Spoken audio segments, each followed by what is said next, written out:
യോഗമായയുടെ ഇൻഫ്ലുവൻസിൽ വന്നിട്ട് നമ്മൾക്ക് ഇഷ്ടമുള്ള കാര്യങ്ങൾ ചെയ്യുന്ന, അതായത് നമ്മൾ ഭൂമിയിൽ ചെയ്യുന്ന, അതായത് ഭൗതികമായിട്ടുള്ള വിഷയങ്ങൾ ആണ് അതിൻ്റെ ചില്ലകൾ.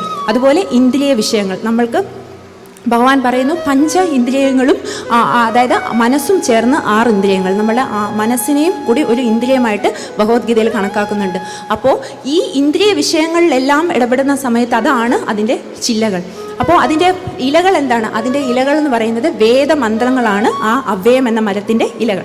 അപ്പോൾ ഭഗവാൻ പറയുന്നത് ആരാണോ ഈ വൃക്ഷത്തിനെ, അതായത് ഇതിനെ ഛേദിച്ച് അതിൻ്റെ വേരുകൾ, അതായത് അതിൻ്റെ തായ് വേര് അന്വേഷിച്ച് മേളിലോട്ട് പോകുന്നത് ആരാണോ, അപ്പോൾ അങ്ങനെയുള്ളവരാരാണോ അവർ എൻ്റെ പരമമായ ധാമത്തിലെത്തുന്നു എന്ന് പറയുന്നു. അപ്പം ഭഗവാന്റെ ധാമം എന്ന് പറയുന്നത് നമുക്കെല്ലാവർക്കും അറിയാം, ഗോലോക വൃന്ദാവനമാണ് ഭഗവാന്റെ ധാമം.